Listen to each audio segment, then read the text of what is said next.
Tight single. There have been a few sharp ones, sharp singles. Imran Tahir. Oh.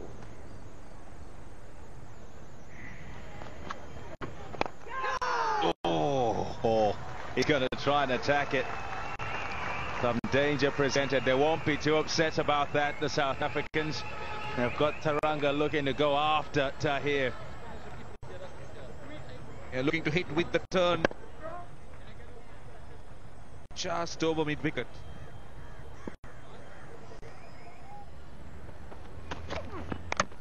Bowled him. Chopped it on. Morkel gets the big one.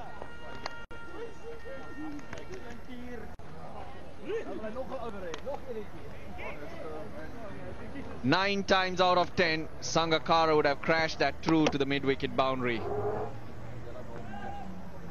Not coming on as quickly as he would have thought. This is what can happen. You keep pegging away, you create opportunities, and you never know which way they'll come from. It's looked good for 24, but disappoints this time. 98 for 2.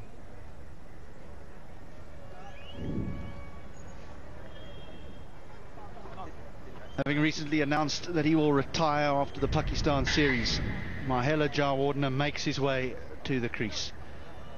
Wonderful, wonderful record for the stylish right-hander. In the ground, he likes batting on. Made a match-winning 79 in the last innings in England, which helped Sri Lanka go out to win the test match. And he's there because Kumar Sangakkara, after making 7 consecutive half-centuries, fell to a bottom edge. Not a way that the South Africans would have ever dreamt or ever planned to get him out.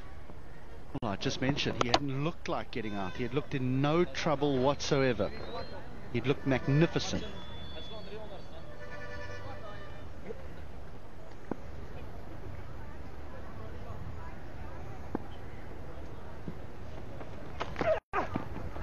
Brilliant.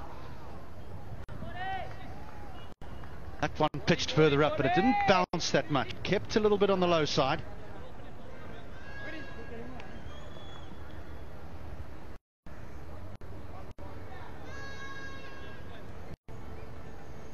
Brilliant line bowling.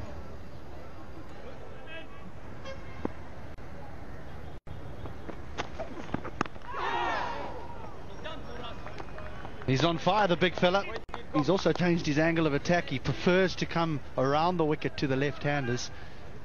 Opting now, since that little break, come over the wicket, whack it in, go across the left-hander. And it's tough to leave it as well, because you don't know at what pace it's going past you. So you end up playing at a lot of those.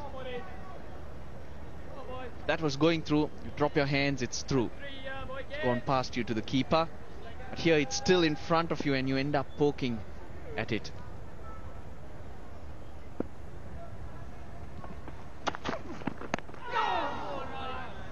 Well, this is fast bowling at its very best from Morne Morkel. Teranga's got to have his wits about him, because every now and again Morkel's happy to push one further up and try and get him to play forward, but his feet aren't moving. He's expecting it short and short every ball.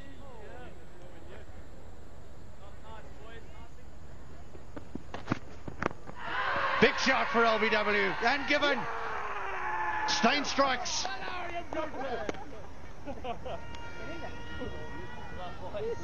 He's not sure, but I think it's worth a look, because he was getting some shape into the right-hander and could be drifting down. But of course, if it's clipping, it will stay with the on-field umpire's decision. He's asked for it. But what good bowling. The way Dale Steyn set Mahela Jayawardene up. The one thing that might count in Steyn's favour is how full the ball is. It starts outside off stump, does tail in. This might just be clipping. Yeah, the umpire could see middle stump and off stump. It does tail in very late. Yes, since it's very full,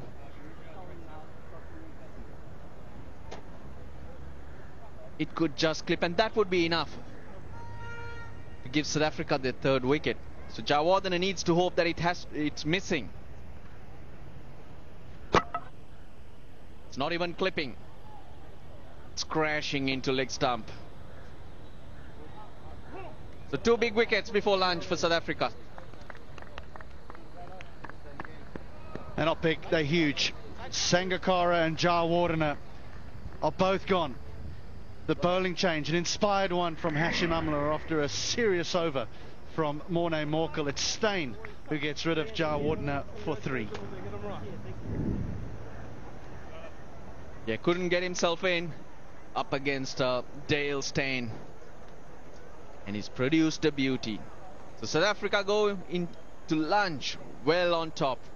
They've got 3 wickets, but most importantly, Sangakkara and Jayawardene in there too.